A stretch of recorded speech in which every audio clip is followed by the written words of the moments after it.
Hi everybody and welcome back to Empowered Fail. Welcome back to yet another video. If you are new here, on this part of the internet we talk about all things empowering, all things life-changing and all things that contribute to you becoming a best version of yourself. If that is your type of vibe and you enjoy this type of content, please do join the family and subscribe. If you are, however, returning, thank you for coming back and I hope you will enjoy and appreciate this video. We've been talking about systems and setting empowered systems for ourselves. And also the fact that we are winding down 2025. Most of us are excited about the new year. And some people already have started working around their new year resolutions and the things they want to achieve for 2026. That's a good start. I want us to refocus our process or our goal setting activity to be more system focused now as compared to goal focused. So the problem is with goals is that most of the time they are vague and they don't really have a structure or clear structure on achieving them. But to be quite fair, some people have mastered the art of creating a plan that works towards their goal. But the only thing that's missing is making sure that the plan is sustainable. That's where systems then step in. So systems generally are just repeated actions with automated habits, or we can just say they're just SMART goals. By SMART, we're talking about specific, measurable, attainable, realistic and time bound, but more of a structure that sort of automates itself over time. So in this part of the video, I want to talk about evidence-based automation. And some of these things we already know, we just don't know how powerful these things are. So I just want to talk about two evidence-based automated processes that we can actually implement into our goal setting activity for our new year. The first process, which we already know and most of us already do, is writing our systems or goals down. So I know we all do that, but maybe we just don't do it well. So when you're writing things down, there's lots of evidence that supports what happens in the brain that actually makes sure that you then are more likely to achieve what you've written down. Actually, I'm a person who always questions things. I want the science behind. I want the evidence or the statistics if there is any statistics that supports that this thing actually works. So yes, there is a study that was conducted, I think in 2007 in Dominica University of California, where this study was conducted in two different groups where one group had written down their goals, the other group had not written their goals, and they studied over time. And the results actually showed that on a scale of 0 to 8, those who had not written their goals were only 4.2 out of 8 likely to achieve their goals. And those that have written their goals were 6 on that scale. And again, that paper actually showed that those that had written their goals were 42% more likely to actually achieve their goals. Now, that's a huge difference there. So it actually shows that, well, writing down goals does have some sort of science backing it to how it actually works. Now, digging into those statistical numbers and what actually make the people who write their goals more likely to achieve them, there's also some psychological and neurological principles that actually support that. Now, the first one is that when you actually sit down and write goals, the activity of writing down the goals and articulating your ideas and your vision engages the hippocampus, which is the memory part of the brain. So what happens is that when you actually sit down and write down the goals, the hippocampus encodes what you're writing into long-term memory, which means that it will always stay in your brain, and one way or the other it comes back to life when maybe you see opportunities or resources that link to you achieving that goal. So that's some science they're backing what happens in our brains when you sit down and write our goals. And speaking about automation, I said at the beginning of the video, I love things that automate my work. So my brain is already doing that part for me. All I need to do is to sit down and write my goals and really be diligent in doing that.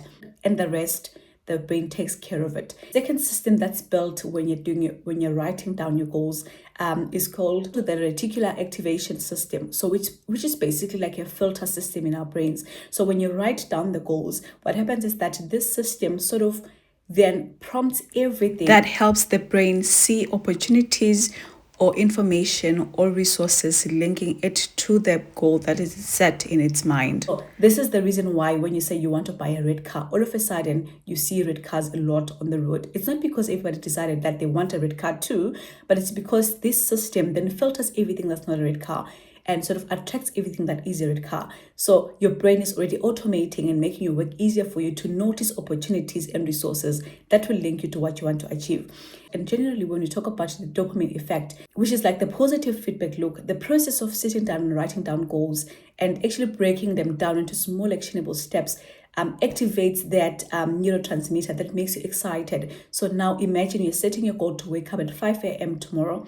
And when you do actually win at that, your brain sort of feedbacks, this neurotransmitter feedbacks back to the brain and say, I can set something and actually achieve it. I want to do something more. So it becomes a positive feedback loop with some improvement each and every day. Your brain wants more challenge now and wants to achieve greater things.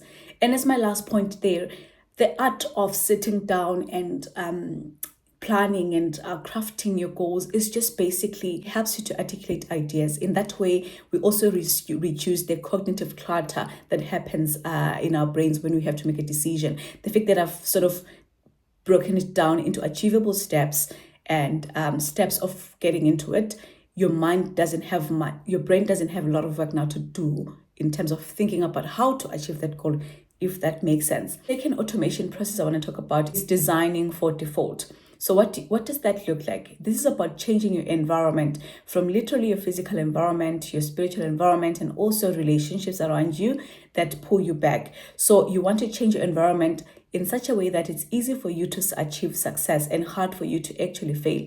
So it's hard to actually achieve anything if your environment is working against you. What is making my life hard in as far as achieving this particular goal is concerned? So you want to simplify, preferably doing one thing at a time. And then until you build momentum and consistency. The concept is that you want to make sure your environment works for you and not against you. Automate what you can. If, for example, you want to change the amount of time you spend on social media, start by removing maybe one social media platform. What I do is that I'm not on socials during the week. I'm only on socials on weekends. So I started by deleting Facebook and I was less active on Facebook, and now it's Instagram. Fortunately, that's become something that I've sustained over time. It wasn't as easy as I said when I started, but it's something that comes naturally now that it just sort of defaults to that. Like it's a week, it's Monday. I have to focus on work. I need to do less scrolling, so I'm just gonna remove the socials and then come back on a weekend. I'm not saying go ahead and delete your socials, but I'm just saying do whatever that you can to actually make sure your environment supports your growth.